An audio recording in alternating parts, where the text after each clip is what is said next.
गांव के किनारे एक छोटी सी बकरी रहती थी जिसका नाम था चुनमुन। चुनमुन के सींग बहुत ही बेमिसाल थे। वो खुद को गांव की सबसे खास बकरी समझती थी। उसका मानना था कि उसके सींग इतने खास हैं कि बाकी जानवर तो उससे जलते होंगे। एक दिन चुनमुन अपनी सींगों को घुमाते हुए गांव के मैदान में टहलने निकल पड़ी। रास्ते में उसे उसकी सबसे अच्छी दोस्त मुर्गी कुक्कू मिली। कुक्कू ने मुस्कुराते हुए पूछा, अरे चुनमुन, आज तो तुम्हारे सींग और भी चमक रहे हैं। कहीं कोई नया तेल लगाया है क्या? चुनमुन ने नाक ऊपर उठाते हुए कहा, अरे ये तो जन्म से ही ऐसे है, बस थोड़ी सी देखभाल की जरूरत होती है। कुक्कू ने सिर हिलाते हुए कहा, सच में तुम्हारे सींग बहुत सुंदर हैं, पर देखभाल के साथ साथ थोड़ी यकीन की भी जरूरत होती है। चुनमुन ने हंसते हुए कहा, अरे कुक्कू, मुझे अक्ल की क्या जरूरत, मेरे पास तो यह अद्भुत सींग है और इन्हीं की वजह से मैं सभी जानवरों से खास हूँ। अब चुनमुन और कुक्कू दोनों हंसते हुए खेतों की ओर चल पड़ी। थोड़ी देर बाद उन्हें रास्ते में गधा गड्ढू मिला। गड्ढू हमेशा अपने भारी बोझ को लेकर दुखी रहता था। उसने चुनमुन को देखकर कहा, चुनमुन, तुम्हारे सींग तो बड़े ही कमाल के हैं। मैं सोच रहा था अगर मेरे पास भी ऐसे सींग होते तो मैं ज्यादा बोझ उठा सकता था।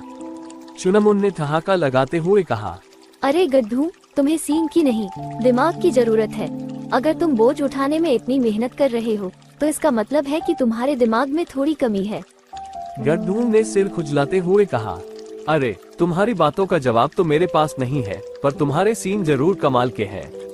कुछ दूर चलने के बाद चुनमुन और कुक्कू खेत के पास पहुँचे।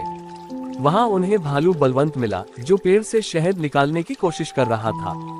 बलवंत ने जब चुनमुन को देखा तो वो जोर से हंस पड़ा। अरे बकरी रानी, तुम्हारे ये सींग कितने मस्त हैं। क्या तुम इनसे शहद का छत्ता तोड़ सकती हो? बलवंत ने मजाकिया अंदाज में कहा।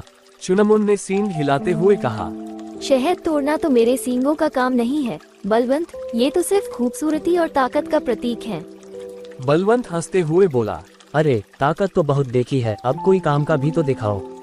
चुनमुन ने बलवंत की बातों को हल्के में लिया और आगे बढ़ गई। कुछ समय बाद चुनमुन और कुक्कू एक बड़ी नहर के पास पहुँचे।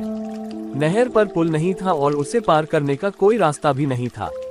चुनमुन ने अपने सींगों पर भरोसा करते हुए सोचा, मैं तो खास हूँ, मैं इस नहर को बड़ी आसानी से पार कर सकती हूँ। चुनमुन ने जोर से दौड़ लगाई और छलांग मारी, पर वो बीच नहर में जाकर गिर गई। न तो उसके खास सींग काम आए और न ही उसकी चालाकी। वो पानी में भीग गई और जैसे तैसे बाहर आई। कुक्कू जोर से हंस पड़ी। अरे चुनमुन, तुम्हारे सींग कितने खास हैं, पर उन्हें तो तैरना नहीं आता। चुनमुन ने शर्म से सिर झुका लिया और कहा, हाँ, शायद मैं अपनी सींगों पर कुछ ज्यादा ही घमंड कर रही थी। असली ताकत सींगों में नहीं, अक्ल में होती है। बिल्कुल, अब चलो गांव लौटते हैं और अगली बार नहर पार करने से पहले थोड़ा सोच लेना। चुनमुन और कुक्कू हंसते हंसते वापस गांव लौट आए। चुनमुन ने उस दिन से सीख ली कि असली खूबसूरती बाहर नहीं बल्कि अंदर होती है और हमेशा अक्लमंदी से काम लेना चाहिए।